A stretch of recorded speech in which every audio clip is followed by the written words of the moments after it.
Quarter Rest is available on Apple Podcasts, iTunes, Spotify, Google Podcasts, Pocket Casts, Overcast, YouTube, and most likely anywhere else that you would happen to listen to podcasts. You can also visit our website, podbean.com/quarterrestpod, where all episodes can be streamed or downloaded. If you'd like to reach out to me, host of the show, feel free to email quarterrestpodcast@gmail.com. Keep it civil, and I'll probably respond. Subscribe today, leave reviews, and share with your friends. Thank you.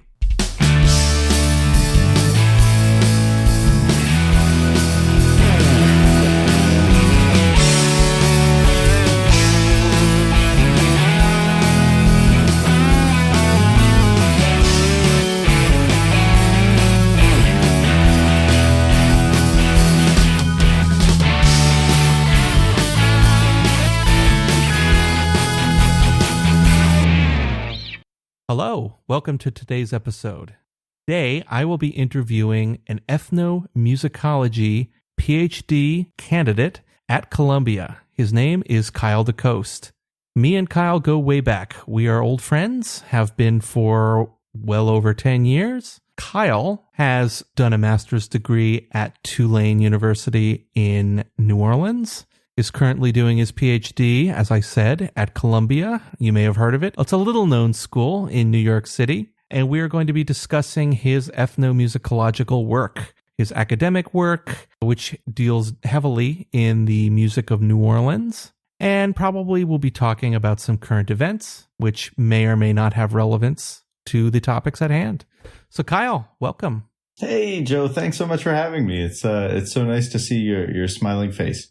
Oh, thank you. Well, the podcast audience won't be able to see my smiling face, but thank you for letting them know all about it. It is all the same very great to at least hear your wonderful podcast voice. Thank you, Kyle. Well, I'm really glad to have you here. No, thanks so much for having me. So, let's talk about Columbia a little bit. You have been studying there for how long? So I'm just finishing up my fourth. Well, I've just finished up my fourth year, actually. So I moved up there in August of 2016, and that was from New Orleans. Right. So you were coming from Tulane in New Orleans, and before that you lived. And before that, I lived. So I guess that we could just do the whole kind of trajectory, right? So Nova Scotia is where I was born, and then where we met was in Lennoxville, Quebec, at Bishop's University. Right. On the mighty Massawippi shore. And then after that, I spent like a year in Montreal, and that's when I kind of applied to grad school and kind of figured out that I wanted to do this whole music academic type of thing. And then that's when I got to New Orleans, 2013, I guess it was. So 3 years in New Orleans, and then the last 4 have been in New York.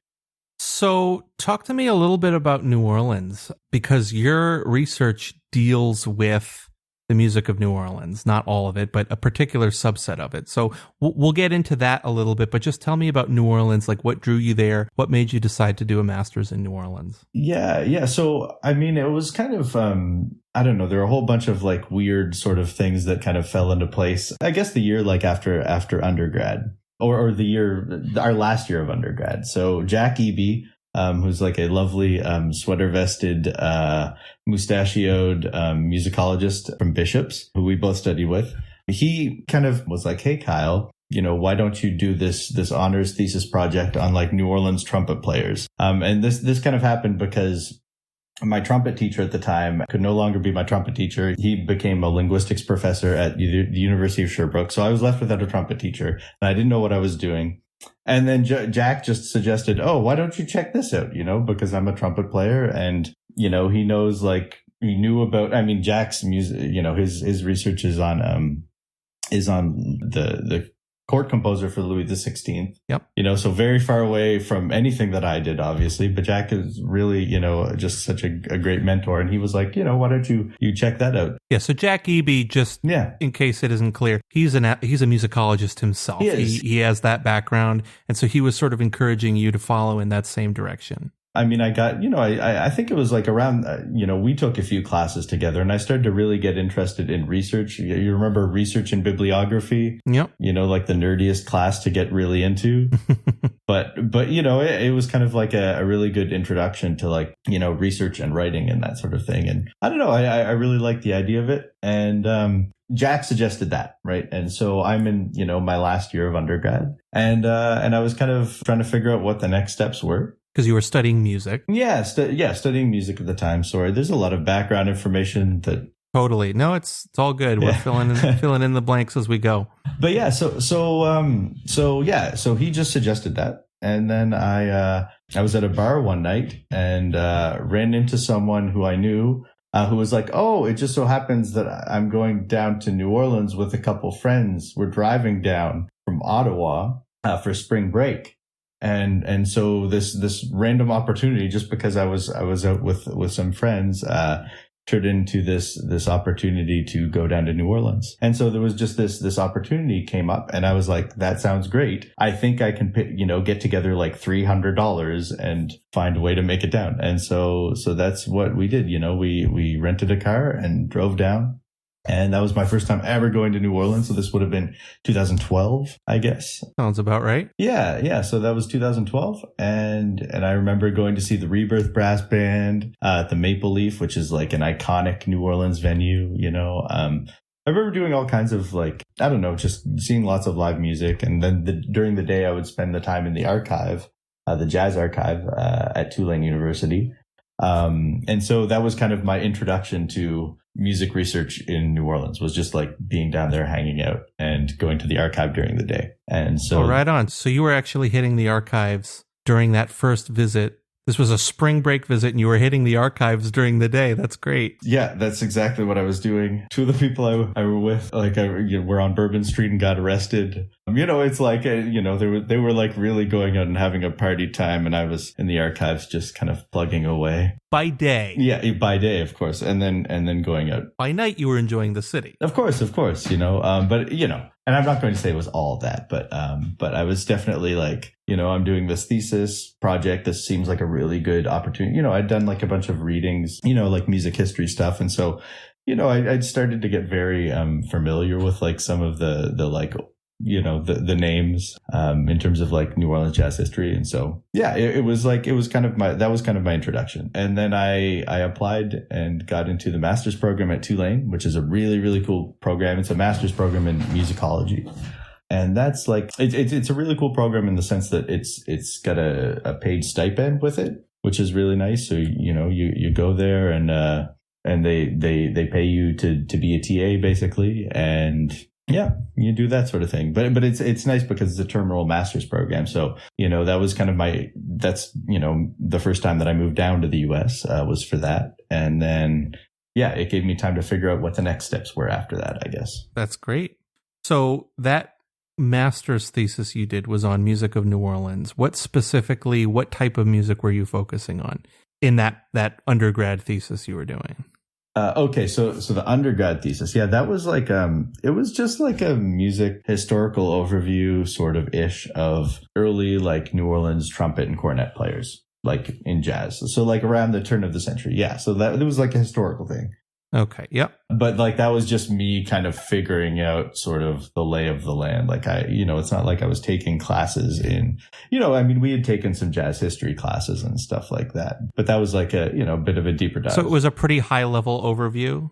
Yeah. I wasn't like getting super granular and talking about like, this musician, because I'd only really had like maybe a week to kind of fiddle around in the archives. And I had no idea what I was doing while I was there. It's not like I tried to be systematic about it, but, I was just like frantically writing notes and Word documents and trying to figure out what research is, and what it's supposed to look like in an archive. Oh, so you were doing hands-on learning. Nothing wrong with that. Yeah, I guess so. Yeah. So before we get in too much deeper, you're an ethnomusicology guy. Could you maybe just explain like what is ethnomusicology?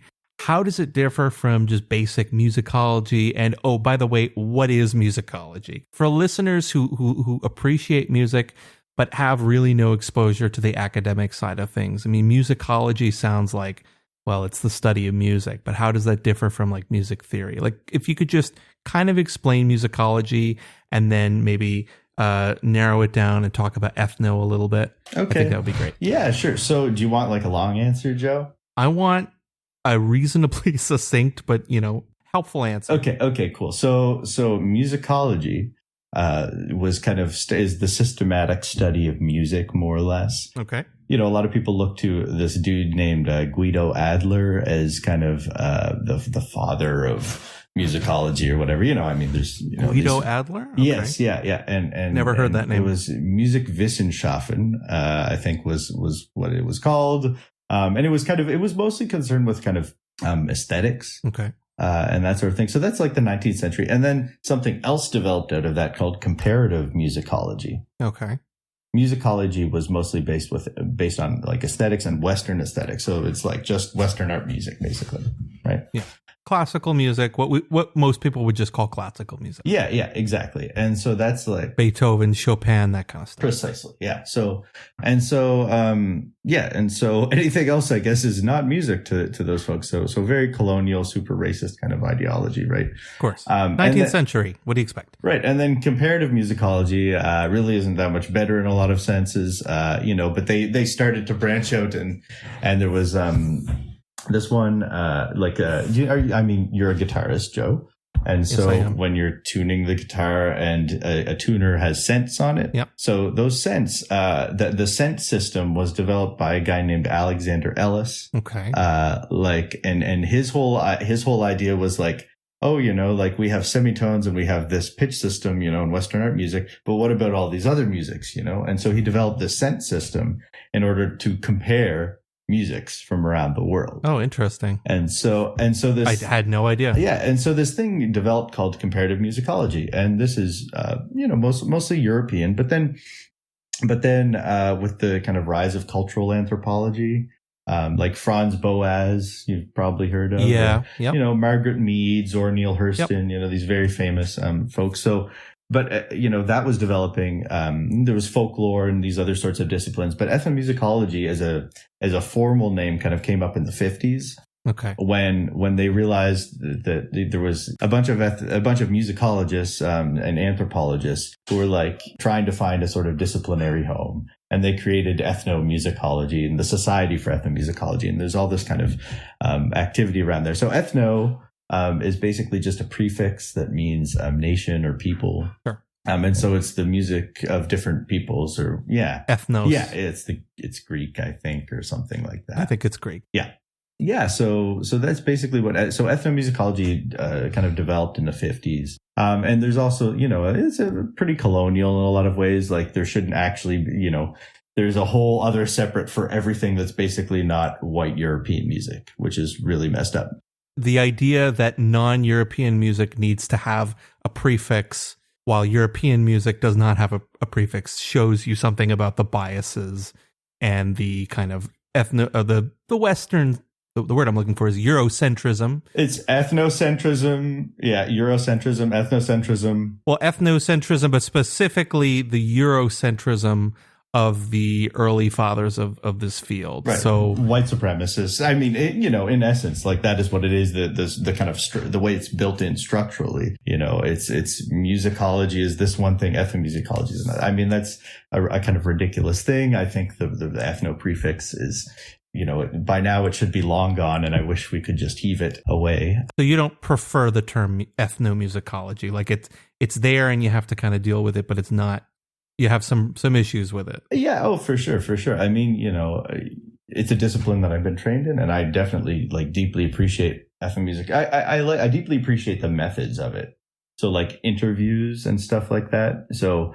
Ethnomusicology is really to me at least, it's the methodology from anthropology that's super important. So ethnography is another term, which is just the writing about people. And so I look at that as more of a kind of, more of a humanist type of thing, writing about people. I like writing about people. I like doing interviews and stuff like that. I'm glad to hear it. So I like the methodology of it, but I'm not super into just kind of the disciplinary conjunctures. Yeah. Well, I mean, I think that reflects the history of the discipline, right? So anything that has its roots in the 19th century or that basic time period is going to have, contain within it the legacy of the ideology of the time, which certainly in Europe was all about European supremacy and superiority over the rest of the world, colonization of the world. I mean, that's what was going on historically at that time, and it was certainly going to leave an impact on the way people talk about things. Yeah, for sure. And so like right now, like we're seeing like there's a kind of swell and kind of like decolonial ethnomusicological work and like anti-racist work and stuff, which I really, like you can either defect from ethnomusicology entirely or try to kind of redefine it. And there are a lot of like young scholars who are like doing really great work like that now. And yeah, so, you kind of take the good with the bad. And I like Absolutely. I like the methodological things. The methodological aspect of ethnomusicology, I deeply appreciate. Great. All right. Well, I'm sure we'll circle back around to this, but I thought it would be good to just get that out of the way early on so that the lay listener is not lost in all the terminology. Very, very tangential explanation of what ethnomusicology is. It was an excellent explanation. So I guess you've sort of already answered this, but what drew you to ethnomusicology specifically? Was it really just a path that you sort of found yourself on? Or was there ever a moment when you maybe could have chosen between different paths and you said, no, ethnomusicology is the thing for me? Yeah. So, I mean, that happened probably while I was in New Orleans. So, okay. So in New Orleans, my master's thesis, I wrote about the original Peanuts brass band. And they are like an all-female brass band down in New Orleans. They're absolutely awesome. They've got a Friday night residency at this bar called Bullet Sports Bar. And I've been going, I've been going there for years and years and years. Oh, well, I have been at this point. But the Peanuts, they've got this really great residency. And I wrote kind of, like I grew up playing with a bunch of women trumpet players, oddly enough, like in high school. That's interesting. Which is like because I did not. Yeah, which is like it's a really unusual rare thing. Yeah, so like there was always like the first trumpet players, and I was like the one guy in the first trumpet player, like in the first trumpet section. Like in high school? Which was always all throughout high school. Like, oh wow, that's interesting. Yeah, high school and junior high actually. Like I was always the only guy for whatever reason. I don't know why that is. It is what it is. That's good. Yeah, but so then I like went down to New Orleans and I was like, there are like no women trumpet play except for like in this one band, right?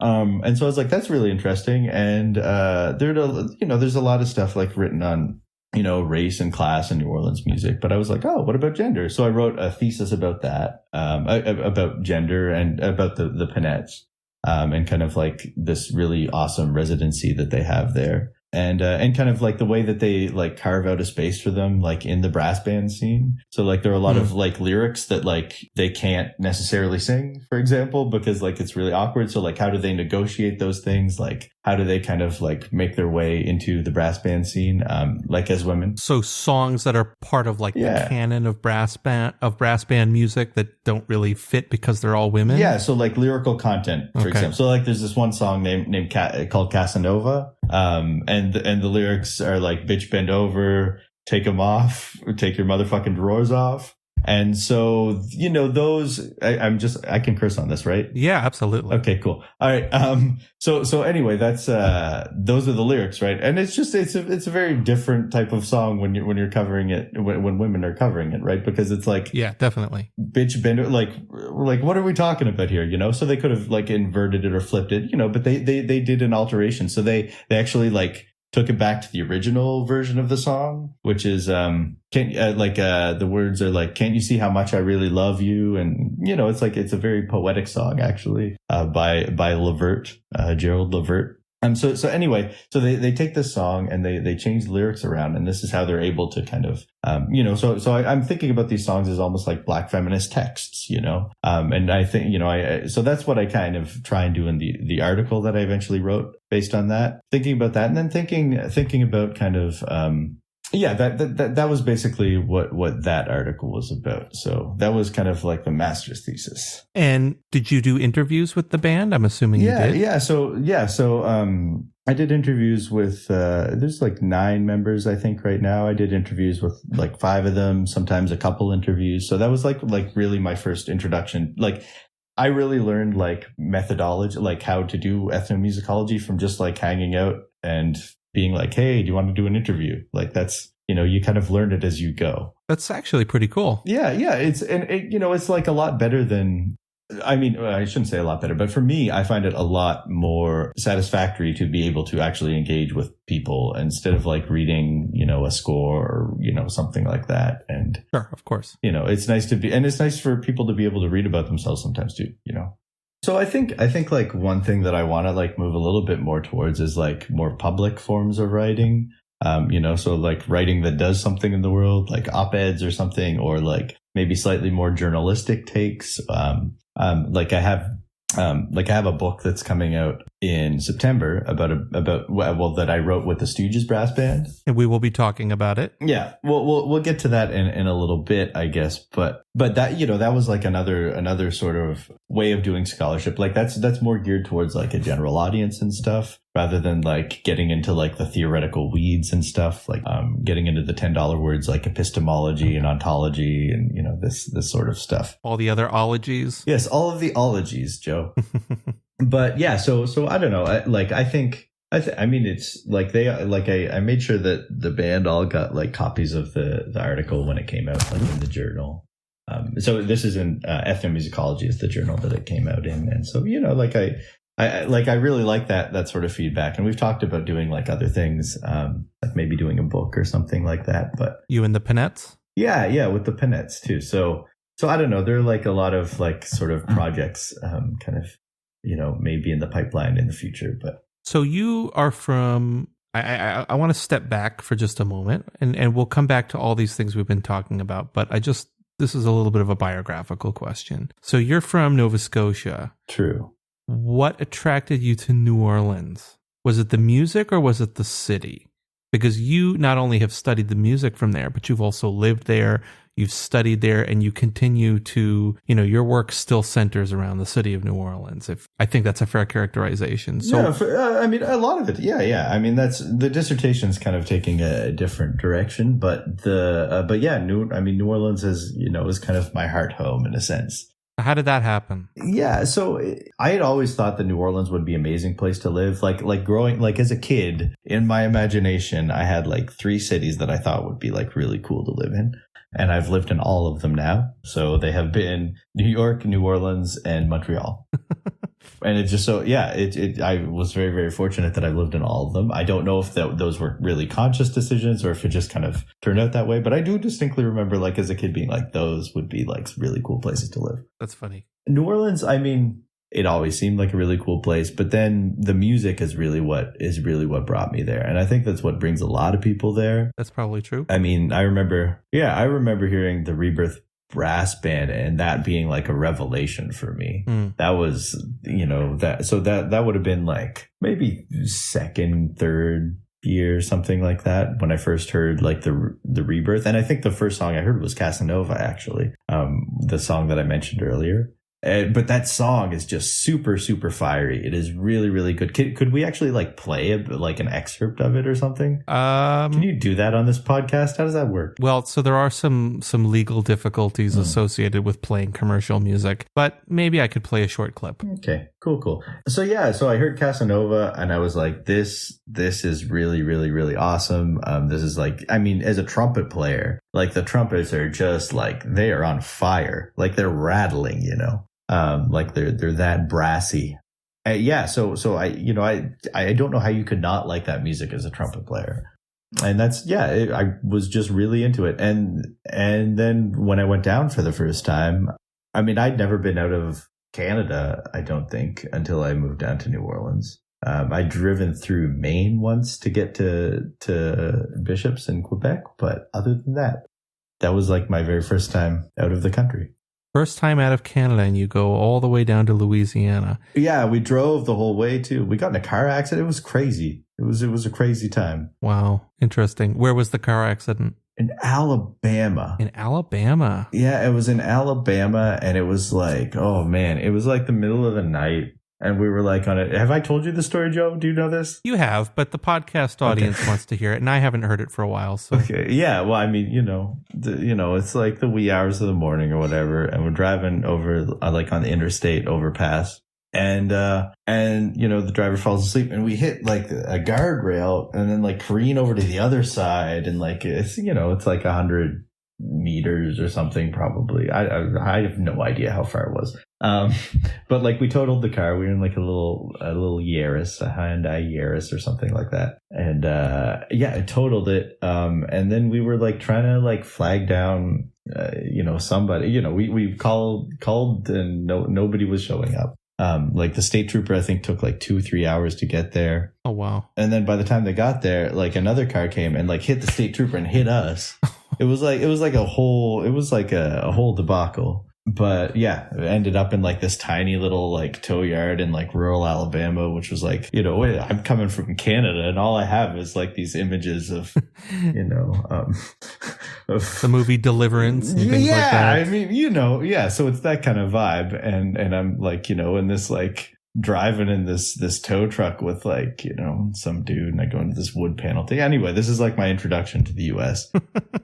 We had been driving for like hours and hours and hours from Ottawa. And then we were in Alabama and got in an accident. And then we had to get a rental car and drive it all the way back up. But that was like, so, it took us a little while to get to New Orleans. We had a bit of a delay, but we made it down. That's great. And yeah. Do you have, I'm just curious, do you have Acadian roots at all coming from Nova Scotia? Yes, I am Acadian. I mean, yeah. So, and do you feel any like cultural affinity to like the Cajuns of Louisiana? There is that connection. Yeah. I'm just curious. Yeah, I don't really know. I mean, that's like a lot of people ask that, and it's interesting because when I think about it, it really meant something like to like my dad's family that I was living, because they would always say I live in Louisiana, because I think like Louisiana kind of occupies like a really interesting space in the Acadian imaginary, like I can see why. It's the place where most Acadians went. Yeah, with the exception of like some small pockets, like in New Brunswick. Well, actually, all along the the eastern coast of the U.S. Yeah, there are even some Acadian pockets in Maine. Yeah.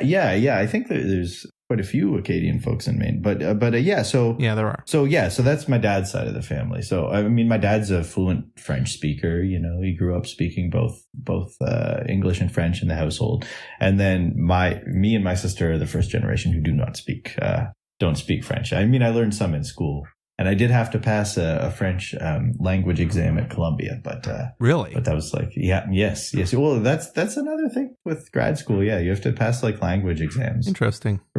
I'm not entirely sure why. Like, it's not. I do know why. It's because it's rooted in Musikwissenschaften, or whatever the hell it is. It's rooted in musicology and that sort of thing. So usually it's like you got to do like a lot of departments around the country. You'll have to do like a German exam and a French and Italian. Oh, wow. Like that's usually what it is. Yeah. So in a lot of music departments, and I think it might still be that in the musicology department or the musicology program at Columbia. I'm not sure. But you haven't had to learn German or Italian or anything like that. I have not. It doesn't really have a whole lot of. I mean, not to say that there aren't, Germans and Italians in New Orleans. I'm sure there are, but yeah, there are also, German and Italian. Yeah, I mean, there absolutely are. But yeah, I just it's not really super relevant to extremely relevant. Yeah, interviewing. Yeah, hanging out with brass band musicians. We are not speaking in German. No. Yeah. So brass band music, New Orleans brass band music, is this a type of jazz? Like, can we describe this type of music? What can we say about it? Yeah. So, like as a genre. So brass band music is some of the best music in the world. I love brass band music. I love the brass band scene. I mean, the whole second line community in New Orleans, and we'll get into that. But brass bands, you could call them jazz. I mean, a lot of bands play jazz. They can play the standard New Orleans, kind of what they would call traditionals. Yeah. So like I'll Fly Away, Down by the Riverside, like things like that. Sure. So there's that kind of stuff, but I wouldn't call this might be a hot take. I don't know. I wouldn't call brass band music jazz. It's brass band music. but it's like a very specific music to New Orleans. There were brass bands all throughout the world, like in the 19th century, and that's where the brass band tradition in New Orleans basically comes from. Okay, so from like kind of marching bands or kind of like community bands, like what were brass bands originally? Where does that come from? Yeah, so I mean, yeah, kind of community. So I mean, there is a whole like history of like community bands and stuff like that. You still have them in some places. Oh yeah, absolutely. In New Orleans, I mean, I was kind of like post Civil War. There were brass bands of different ethnicities: Yugoslavian brass bands, black brass bands, Creole brass bands, white brass. Sure. Yeah. Well, not necessarily white, because that's also something. Whiteness kind of becomes a thing around that time. Is a lot of people with ethnic identities kind of assimilate. Italians, Germans, that sort of thing, right? Yeah. So comes from the 19th century. They would play at like picnics, like different parades and stuff like that. And then there's also very important to the history of brass bands is the mutual aid societies, benevolent aid societies, social aid and pleasure clubs, all of these sorts of community organizations, particularly So there were like black social aid and pleasure clubs, and they kind of and mutual aid societies, because black people could not get insurance, like life insurance and burial insurance and stuff like that. Right. They pooled the resources, and they would have bands and stuff for the funeral. Oh wow. Yeah, and so there's this really strong black brass band tradition that started in the 19th century and has continued up until now, always incorporating like the current popular music into the tradition. So the music of the day. Yeah, exactly. Gets kind of folded into what they would play.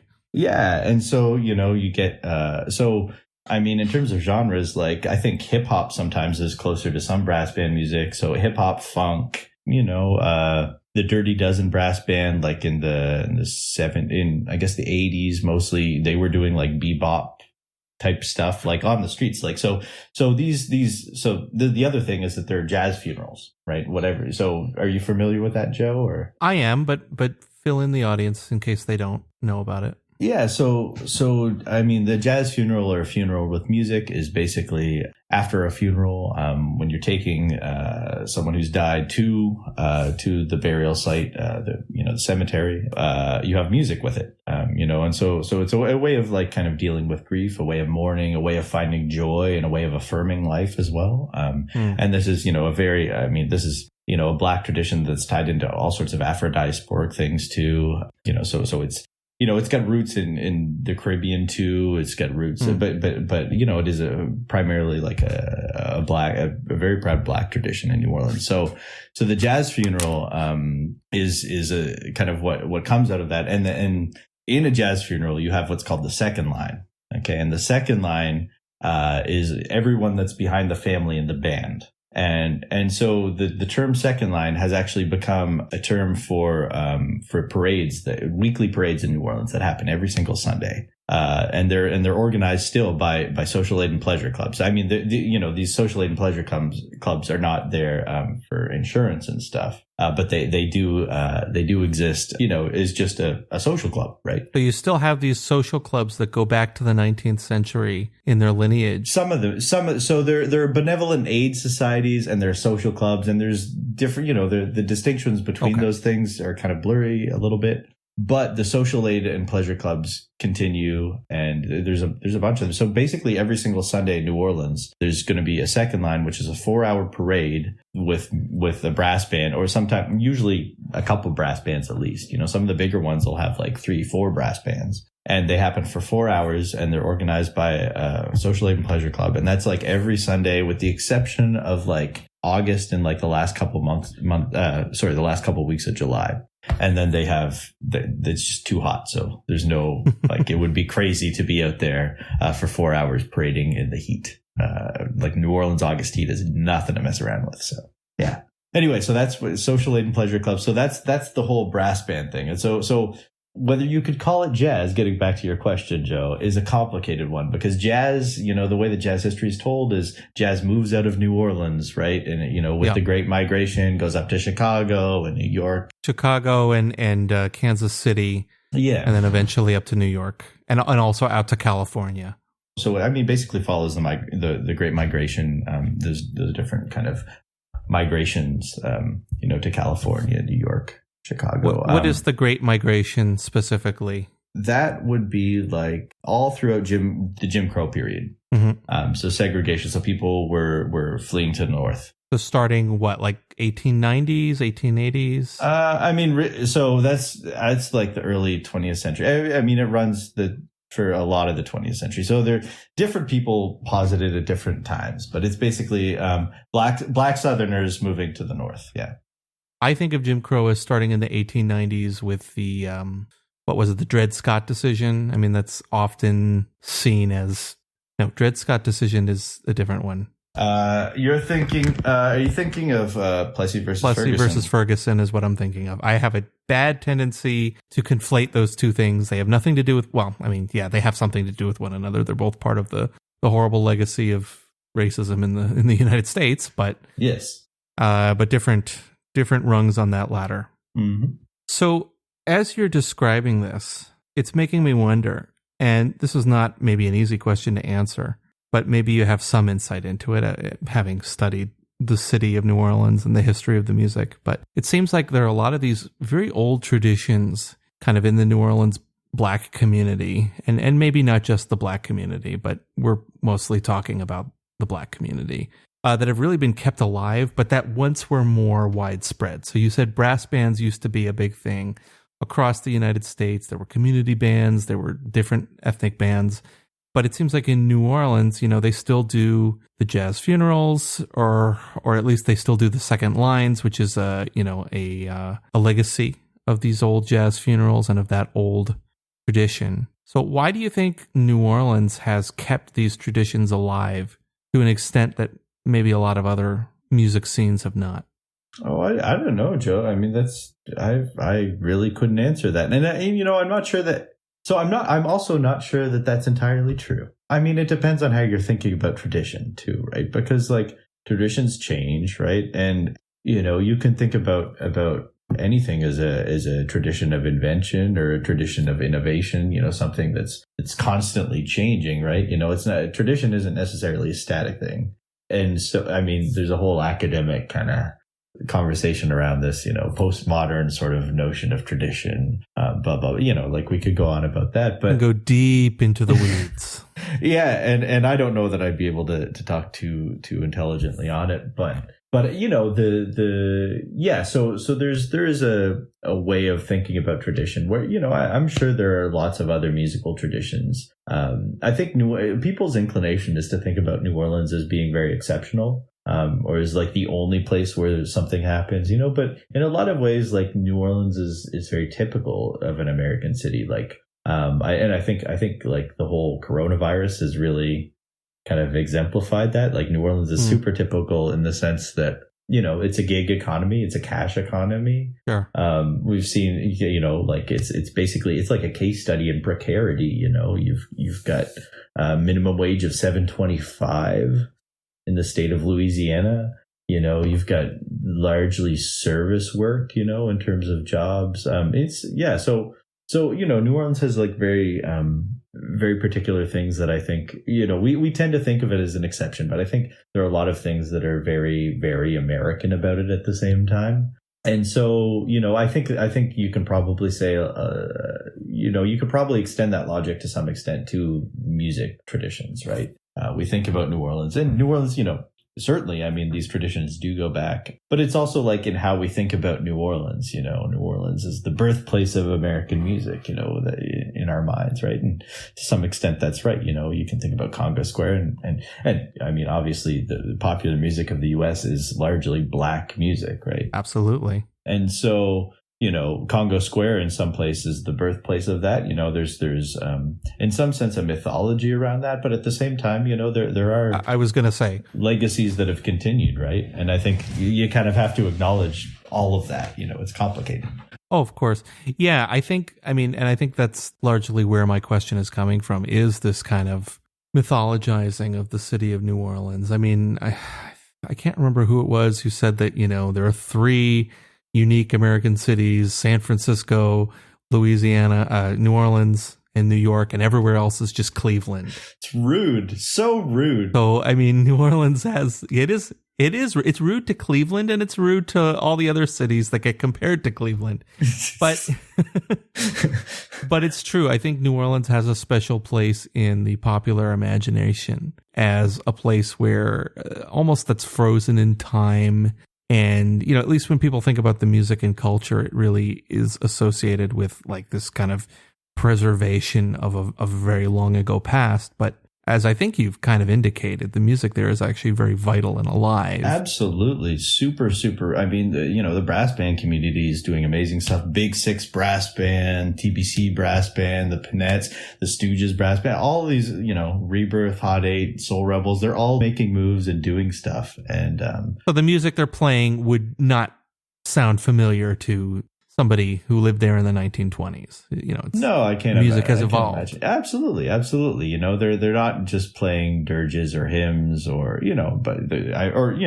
spirituals or anything like that. They're although that's also mixed in. That's part of the kind of the mixture. I dare say the gumbo, the dreaded curse of the dreaded trope of New Orleans music. But that is part of the mixture still. And one more thing on the kind of the point about New Orleans being exceptional. There's a great book called Remaking New Orleans Beyond Exceptionalism and Authenticity. That a couple, Matt Sakakini, my former advisor, and Thomas Adams, they wrote a whole book about kind of this idea about New Orleans being exceptional, along with Sue Mobley. These great people. I'm just going to throw out their names out there and give them a shout out because, by all means, plug as many people as you want. I feel like I was just kind of ventriloquizing some of their arguments.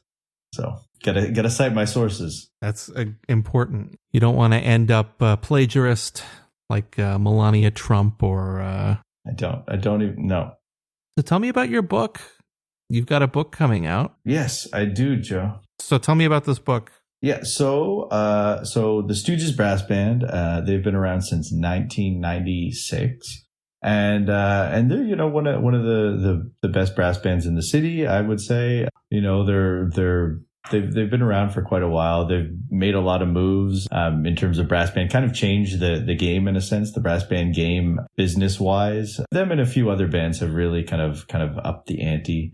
Rather than just playing gigs, they're like, getting their music on like soundtracks and stuff. They've done like compositions for like BET and ESPN, they do like music like that. They have a big studio and stuff. So yeah, they're really, really innovative, awesome band. Super fun to see live. They're incredibly entertaining. And yeah, so I guess it would have been like 2000. I guess it was right when I finished my master's thesis on the Peanettes, or not long after that. My master's thesis advisor, Matt Sakakini, was like, "Hey, Kyle, I just got hit up by the leader of the Stooges, Walter Ramsey, the other day. They want to write a book like coming up on their 20th anniversary. Do you want to do it?" And I was like, "Oh, that sounds like a great idea. I'm down to do that." And so for like the last 5 years, the Stooges and I have, been working on this book. So we had to do like a bajillion interviews, and it's a lot to piece together 20 years of musical career, especially So it's a retrospective? Yeah, it's a retrospective, and also kind of like examining some of the things that I was just talking about, kind of the gig economy in New Orleans, stuff like that.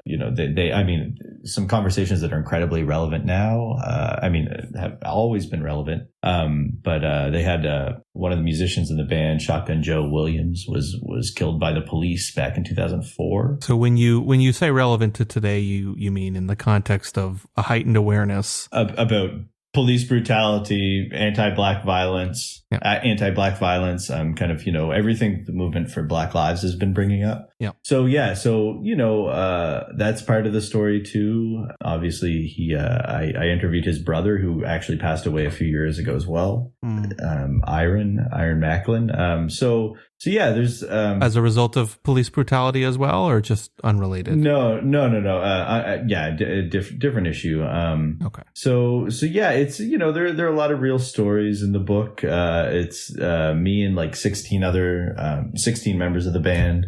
kind of put it together. So we did interviews. There's like everyone has like a short biography in the book. And then there's 12 chapters in it, kind of spanning the career of the band. So, basically their days in high school, kind of the schooling experiences that they had with some like legendary New Orleans band directors. Then kind of go into, the release of their first album, things like that. The story about Shotgun Joe, which I just told you, and that's a longer story, but, people can read about it in the book.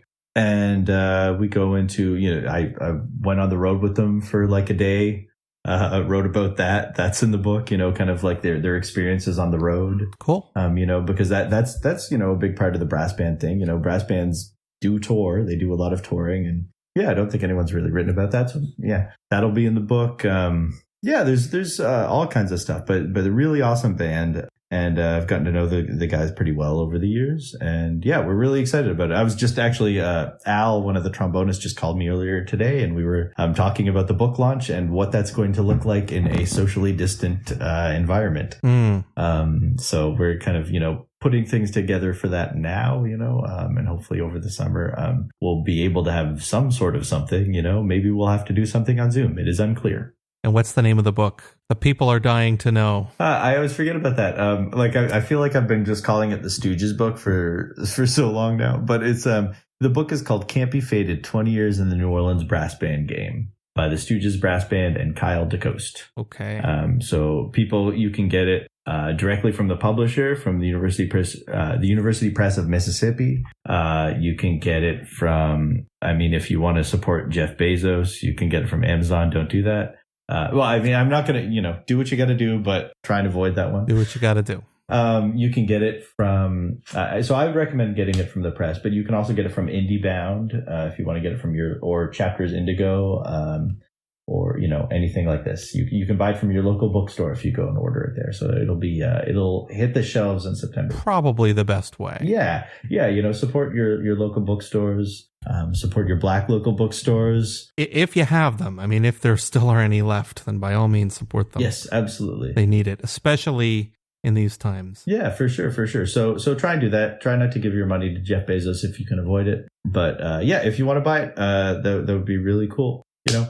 Yeah, that's the book anyway. The book is basically like a really cool, like a retrospective of the last 20 years or so, like with ethnography in there. So I kind of try and immerse the readers sort of in, at a second line or in the studio or, different things like that, just to kind of give people a kind of a snapshot, if nothing else of the brass band scene. Is there much of a political lens in the book, or are you mostly focusing on the music and the life and times? Oh man, the music is political, Of course, I'm not denying that. And so, so I think, I can't help but like put my politics in there. Everyone does, but it is difficult when you're negotiating, with like 16 other people, and that everyone's got their own kind of political views. So I'm very explicit of, when it's me saying things. It's not like I'm like putting words into people's mouths. Like I kind of, in the book,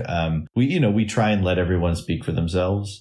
So like the chapters are basically like, interviews that are then like spliced together kind of, or, like interview chunks about different topics, they kind of weave into a whole, but like at the beginning of each chapter, I'm writing in my voice. I'm kind of describing being at these different places and that sort of thing. So yeah, that's kind of what the book is like. It's going to be a really interesting book, I think, for readers. I hope anyway. I think it's like, it sounds unique. It really does. It sounds different. Yeah, there are like a number of people who have done like sort of interview based books like that. There's a book called, I think it's like The Brothers Neville or something like that, or The Brothers by like some rock journalist guy, that's very much like that. There are a few other books that are like, collaborative sort of ethnography type of deal. That's kind of what the model that I was using, I guess, and thinking about, addressing it both to, you can look in the footnotes and like I've got all my citations and stuff in there, or you can just read it and hopefully it will have a very, hopefully it has a decent narrative. I really wanted to have it like cohesive while while also kind of like maintaining all of the sort of tensions between each of us, because we don't all agree on things. And like, I think sometimes those disagreements are really productive and interesting for a reader too. Did you feel like there was a lot of tension and disagreement while you were writing it? I mean, I don't want you to name names or no, or out anyone or anything, but no, not. I don't mean out sexually, but you know what I mean. I don't. No. I know. Don't open any wounds. No, there's not like huge disagreements and stuff. Like I really like the political angles that I take. I tried to like make sure that like, yeah, that's what everyone like feels pretty strongly about this, and I don't mind saying that, while also being myself. It's interesting when you're writing and like consult, like, so like I talked to the Stooges about like editing and stuff. And I circulated like tone, like the full, like edited, like the full interview, manuscript type of deal, which was like, 300,000 words or something ridiculous like that. Mm-hmm. This giant tome of interviews, before I even edited them. And so we cut some things out and we're like, yeah, don't put that in the book, so like there's, stuff like that. But no, I mean, we generally agree on a lot of stuff, but I think it's interesting for a reader to just see like those sorts of points of disagreement and to see, and to just, it's hard to write when you are writing about a collective of people, sure. Especially when all of them individually. So it's not like you can't always say the Stooges did this. It's like, well, the Stooges did this, but there were a bunch of decisions that went into this career move, and so, that becomes like kind of an interesting challenge when you're writing is how to like present those things so that you're not like writing about a group of people as a monolith. That sounds like definitely an interesting challenge, especially when you think about books in that kind of vein, which is, writing about a band. Mm-hmm. Usually you're dealing with a much smaller band than that, or if you were writing about big band music, you would probably be focusing on the band leader. But in your case, you're talking about a band that is big. Yeah, and it's, that I assume doesn't have a conductor. There's no like one guy who's kind of running the show. So there's the band leader, and that's Walter. And Walter, okay, there is a band leader. And he runs the show. Like we did all the contract stuff with the press and that sort of thing, right? He's kind of running the business side of things. And then you've got, the band has. I have 16 people featured in the book, but they have like at least 40, 50 musicians who've gone through the band and have not only know the Stooges tunes, but then they've moved on and they now play with all kinds of brass bands all over the city. So like I don't think that there's a single brass band in the city that doesn't have a member that once played with the Stooges. Okay, so they're really an institution. Yeah, that's kind of the thing, So like while it is a story about the Stooges, in some sense, it also is about just the brass band scene at large, because you've got musicians that have played in all of the bands, And it's about a group of individuals, but it's also about a particular institution within that scene, which is the Stooges. Yeah, they are an LLC too. Like that's oh, okay, literally. Yeah, so and they have like a full studio. So they have I'm talking like I don't know how many square feet this thing is, but like a huge mixers. Like they've kind of built this up. They have rehearsal spaces for other bands. They have like a t-shirt press. Like, oh wow, like this is really and they're building like a music school. They have all these instruments that they're repairing. Like it's like a really, really impressive. It's a multifaceted operation they've got. They're for sure a real music factory. Yeah, no, oh my God, absolutely. And they're trained, like all like a lot of the young musicians who are coming up now. The way the school system is now, it's completely charterized pretty much. And so, while there are good band programs still, like there are far fewer of them, and there are far fewer band teachers who know how to teach like marching band, in school. Mm-hmm. Because you have like all these transplants, mostly white kids from the Northeast who are coming down to teach. Yeah. Well, there's a lot of Teach for America people, Oh, yeah. It's like that sort of thing. And so, people who don't really understand the city who come down. And so, that's a real issue too.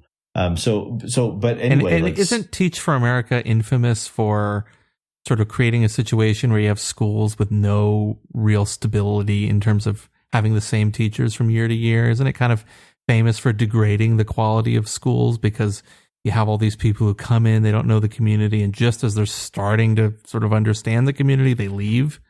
I think that's more or less what the situation. I've never done TFA. I've never done Teach for America. It's not my thing, obviously. But and I'm not like totally denigrating it either. I'm sure a lot of these people are doing it. No, doing good stuff, but no, but it's just not. It goes with the whole school choice thing, and which I'm sure you know a good deal about, Joe. But and charters. Isn't New Orleans like completely charterized and privatized at this point? Like no public schools left? Yes. Or am I thinking of? I think that's more or less accurate. Yeah. So I mean, if you go, going back to the point about exceptionality, like New Orleans is kind of the canary in the coal mine in some sense, because you look at the charter school system and it's like, it looks like this is, they call it like an experiment, it's like, and I hope they're not going to charterize things, but with Betsy DeVos or whatever the hell her name is in office. I think it's DeVos, but whatever. Who knows? I don't know. But with this administration and its rampant obsession with school choice and school privatization and dismantling the public system. Yeah. It's no good, man. Sadly, that may be the future for everyone. Yeah. So, I mean, getting back around to the Stooges, I mean, so they've stepped in and I mean, they're teaching a lot of young brass band musicians, like, here's how to play this music and how to play it right too. Because, you can't just go and play the Saints in whatever way you want. There's a form, there's a form that you should follow, and there's the traditional way of doing it. So also tying back into that conversation about tradition, like sure. If New Orleans has maintained, traditions more than anywhere else, in terms of music, like that's why, I guess, if that's the case, and I don't know that it is, but you have a lot of music teachers who really, really care. I mean, I think New Orleans probably is somewhat above average in terms of maintaining a kind of an identity in terms of its music scene, but I am speaking, from ignorance here and from impressions and yeah, well, hey, I may be totally wrong. You're speaking from a particular vantage point, and absolutely, and it's a valuable one. Yeah. Whereas I don't know that Cleveland has the same. No, I'm just picking on Cleveland. Nothing. Man, why are you picking on Cleveland so much? I don't know anything about the Cleveland music scene. I'm sure it's fantastic, and I'm sure that they have their own rich traditions. And if I'm wrong, well, at least I've said some nice words. Is the Stooges, is it all black or primarily black? Yeah. So like all the brass bands that I've worked with are all black brass bands. Okay. They do have a white guitarist who tours with them on the road. And they've had like white keyboardists at different times. So that's like the opposite of the old, some of the old big bands from the 40s, the white bands that would have the one black guy, the black drummer, or the black guitar player, Yeah, you have the token white guy. Yeah. Huh. Interesting. So as a white guy yourself, writing this book, trying to take all these interviews and tell a story from it, trying to weave a narrative, how do you negotiate not wanting your voice to override the voices of the people in the band and, trying to sort of take your vantage point as a white person into account and make sure that it is, just properly accounted for? Well, I think the way describe that process. Yeah. Well, yeah. I mean, I think the way to do it is to account for it in the writing is to say, hey, I'm a white guy and there are things that I do not know what it's like to be black in the US at all. So I say that in the book. I say like our experiences, but also like, the experiences of everyone in the band differs as well. There are certain continuities, but like, yeah. So I say in the book, like in the introduction, either the introduction or the preface, I don't remember, but I say like, yeah, you should read this knowing that I'm a white person. And I recognize that there are things that, that I'm not going to understand, but I do want to make it clear that like, the concern that I have for everyone in the like everyone in the band and for the things that the band members are bringing up, like is real, and so, yeah, like we're kind of united in certain political things within the book and in certain kind of positions. And there are differences.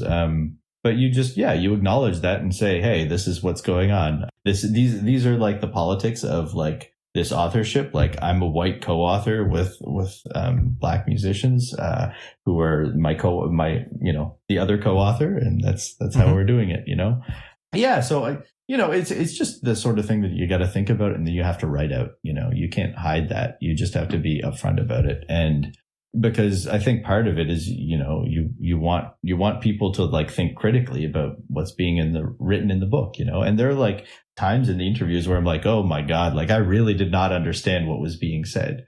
Like I think there's a point where I'm talking to Virgil in one of the interviews, and we're talking about police violence. And I like kind of was thinking about it not in a systemic way. I was thinking about like racist police, like individual racist police, Sure. Which, is not the case. This is a huge systemic issue. And Virgil was like, no, there are black cops too. Like that was how he made the argument, he said that, but then he, him and I think it was Drew, who's the other person I interviewed.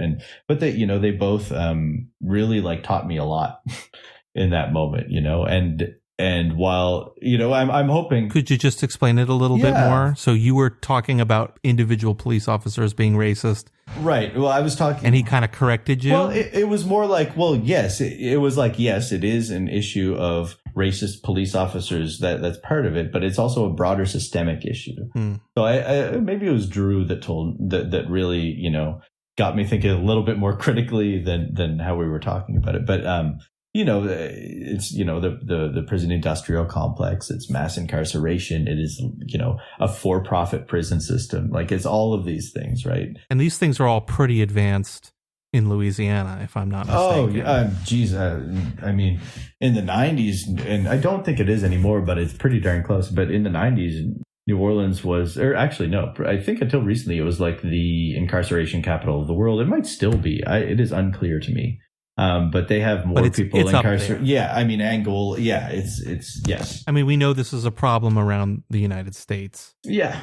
Over incarceration, mass incarceration, but it's like particularly bad in some places. And I think New Orleans, if I'm not mistaken, and Louisiana generally, is one of them. Yeah, it's incredibly bad. Yeah. So I think Drew in that moment in the book, like kind of was like, no, like it's a much larger thing. And I think, I hope when people read that they're also like, okay, because like, I hope it provides like an educational opportunity for everyone else too.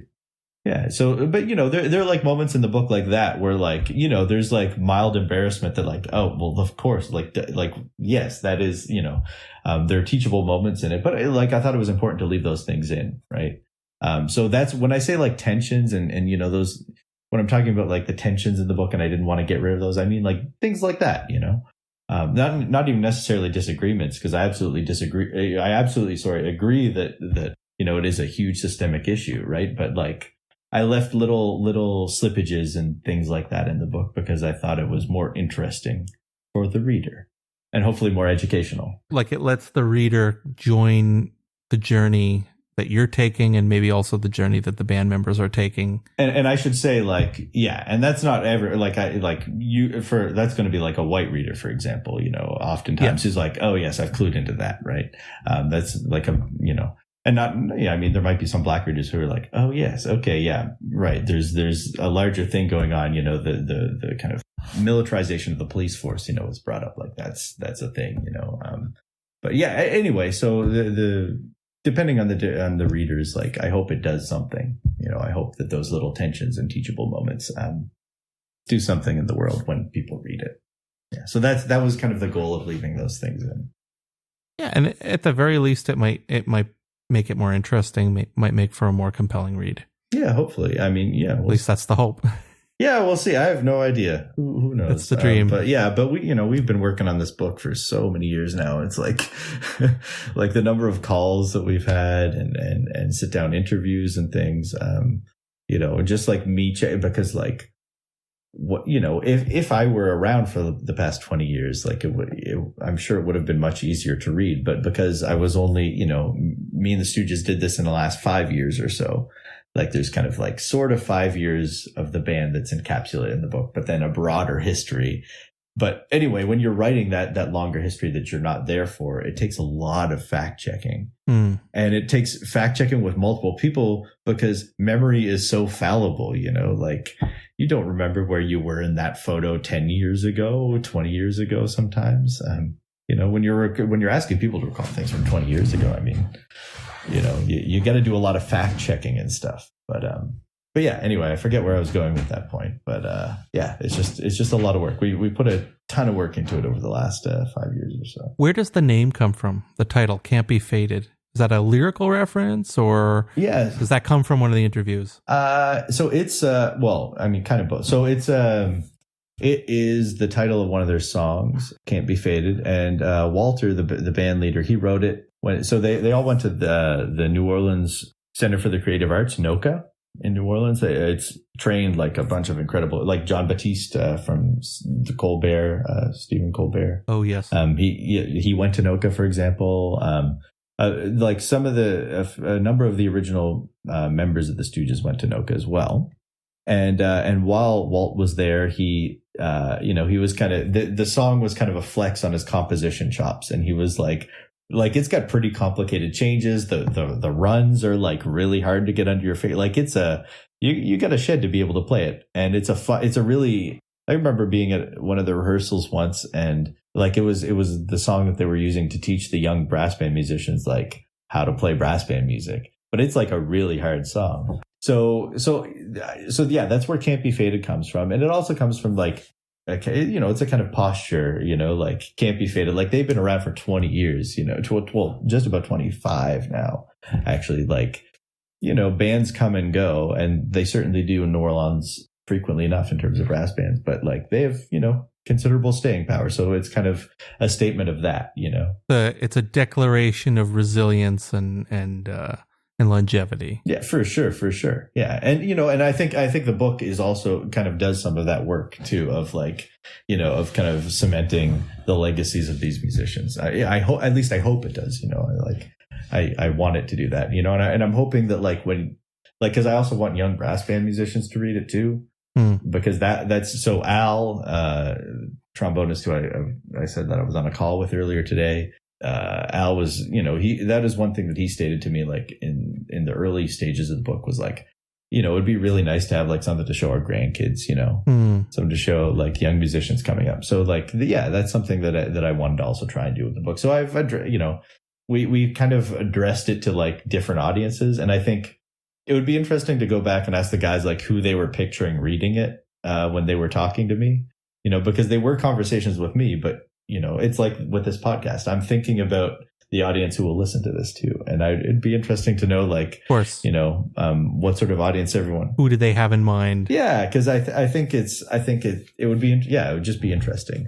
to go back and ask everyone again, like during that interview, who you're addressing that to. You could, if you read it, you can kind of read between the lines at different times, but yeah. Okay, Kyle. So before we wrap things up here, I just want to sort of touch on the two kind of big elephants in the room, or big news stories, things that are affecting the world that I think are on a lot of people's minds right now. One of them is obviously the fact that we are still in the midst of a global pandemic. Things seem to be calming down a little bit. Things are reopening, but nonetheless creates a lot of uncertainty for the future, and our lives are still definitely affected pretty much everywhere.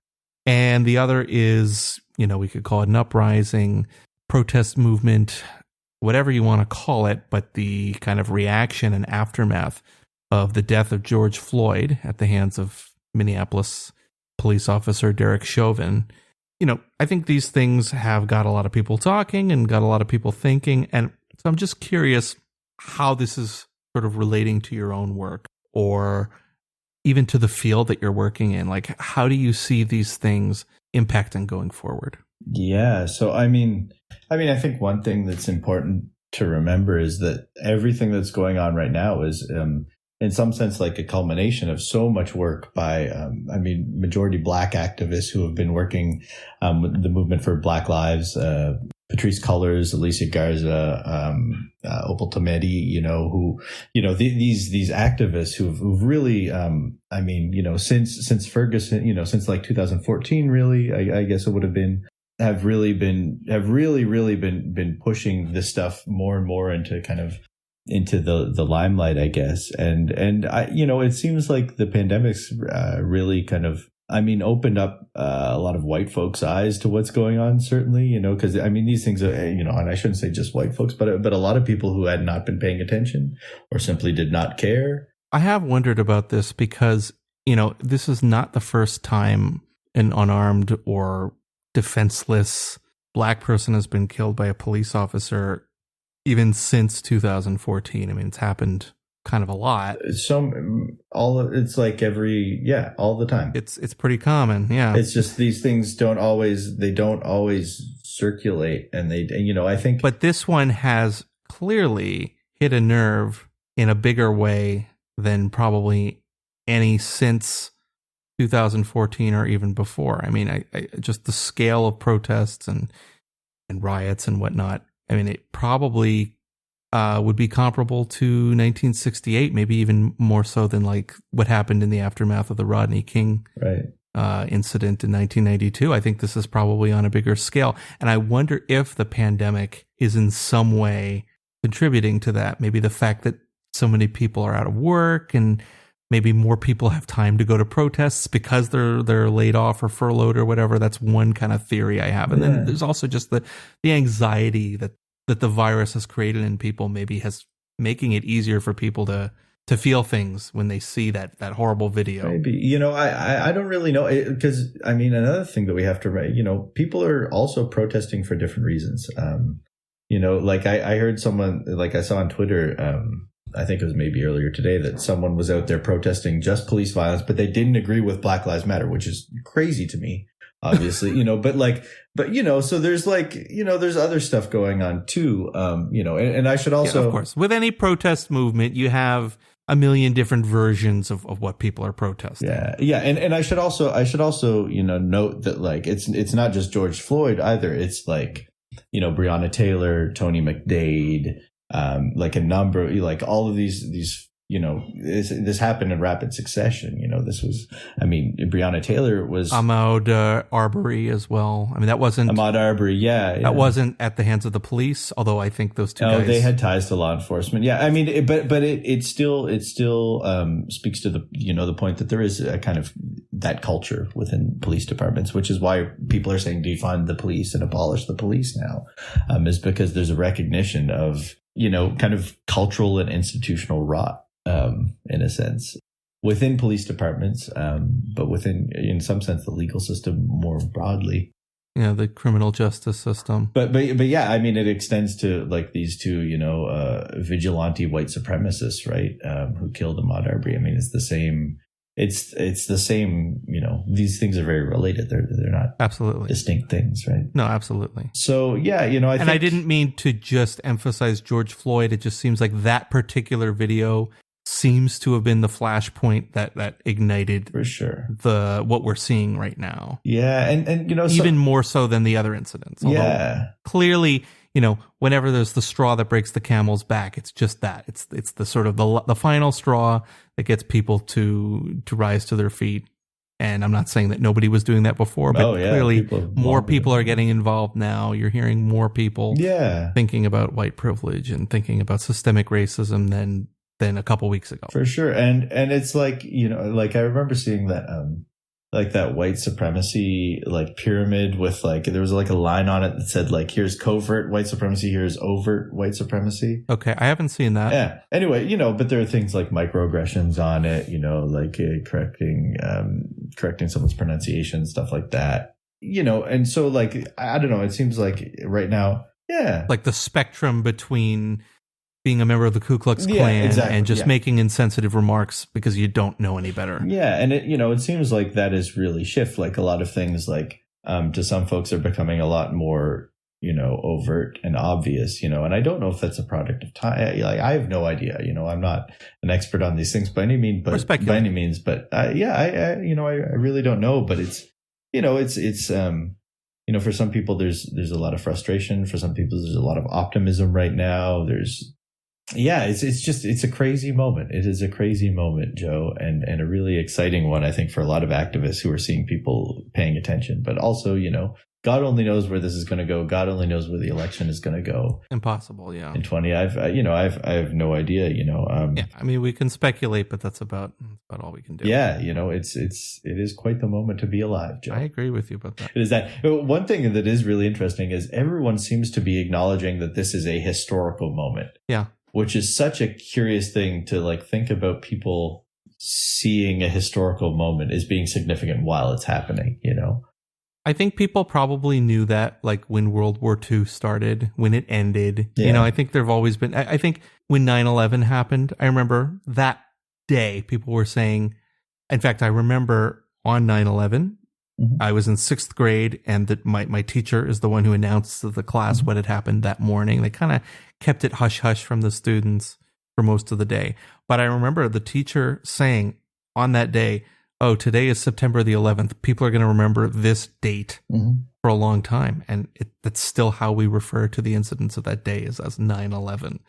So it is interesting, as you say, to be in a moment and sort of realize, oh, yeah, this is going to be one that people will talk about like decades from now. Yeah. And it's like, and I agree. And what did you do right now? Right. What are you doing? Are you giving to bail funds? Are you out on the streets? Are you, signing petitions? Like, calling your senator? Like, this is a time where a lot of movement's happening, and it's interesting, if nothing else. So, as a white guy, and maybe who feels some obligation to educate his fellow white brethren, what are some good ways that what are some things that you can be doing such that when you think back on this moment, 10 years from now, and somebody asks you, well, what were you doing at that time? You can look back and at least feel like, okay, I was doing something okay. I wasn't on the wrong side of history. Yeah. What are some good things people can be doing? I mean, beyond the obvious of like, don't go shooting people and commit acts of horrible murder. Yeah. So, I mean, you can contribute to bail funds, like I said. Obviously, going out to your protests, if you're not immunocompromised and you feel safe doing that, please do that. Make your voice heard in that, in the literal way out in the streets. I mean, there's, make sure you educate yourself. Don't reach out to all of your Black friends and burden them with I'm just saying this is, That's kind of why I'm asking you is so that you can take that place. Yeah, exactly. So doing this, and not just yeah, right. So that's part of the discussion too. Like, don't overburden people. Support Black businesses, which is especially important during the pandemic. There are also mutual aid funds that are set up in a lot of cities to help people with costs of related to the pandemic just in general. So mutual aid funds are a great resource, or a great thing to donate to. If you can do that, if you have the means to do that. Trying to think of what other sorts of, things like that. Make sure, do your reading, educate yourself, try and learn Black history, learn Indigenous history in Canada and the US, globally even, read, make sure that you're not just talking out the side of, maybe read about brass bands from New Orleans, maybe well, that's part of maybe pick up a copy of Can't Be Faded. You could learn a thing or two. Yeah, well, I think the Stooges teach a lot of lessons in that book for sure, and I try to facilitate that and kind of give it some scaffolding, with a bit of historical research and contextualizing stuff. But yeah, that is, that's one way to do things. Recognize that, like, if you're new to like activism, and I'm not saying that I'm like a particularly experienced activist or anything like that, but if you're new to it, you don't need to reinvent the wheel. There are a lot of people who are already doing work. See who the people are in your community who are doing the things that you support and get behind them. Yeah, follow the lead of activists in your communities. That's what I would say. That's a pretty good figuring out, grassroots, stuff like that. Like, that's where a lot of the really important stuff is happening. And you can do a lot of stuff at the local level that will then go on to influence things elsewhere. So people always forget about local politics, and that's really what touches people's lives the most directly. Yeah. Often.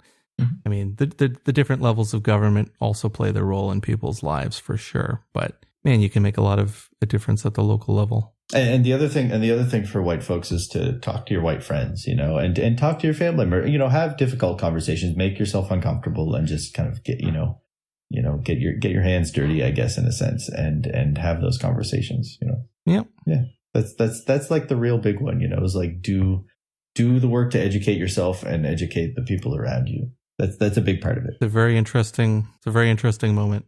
Yeah, for sure, Joe, for sure. I hope people will heed that call, and I think a lot of people are starting to do so. I certainly hope so. I want to remain optimistic and hope that some serious structural change happens. And I don't know all of the exact policy things, and they're all different in different states. But defunding the police, demilitarizing the police at the very least is a good start in every place. So. All right. Well, Kyle, is there anything else you'd like to share? Anybody you'd like to plug? Oh man, anybody that I'd like to plug? Oh, well, go check out some brass band music. Support brass bands. Buy some music. The Panettes. You can get their music on Apple Music and Spotify. Everything like that. Same with the Stooges brass band. You can do it. Panettes is spelled Pinettes.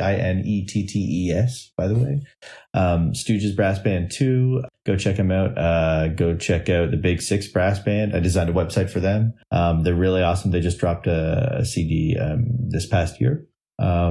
So they're great too. That's about it. Go check out some music. Yeah. Sounds good. All right, Kyle. Well, thank you for being on the show.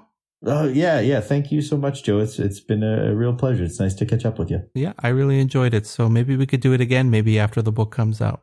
Sounds good. Yeah, maybe we can get like some of the Stooges on or something like that. Oh, yeah. That would be an absolute pleasure. So yeah. Do like we'll see what we could do. We're going to be doing, a whole press thing. I don't know what that's going to look like, but yeah, the guys have something planned. So yeah, we'll be in touch.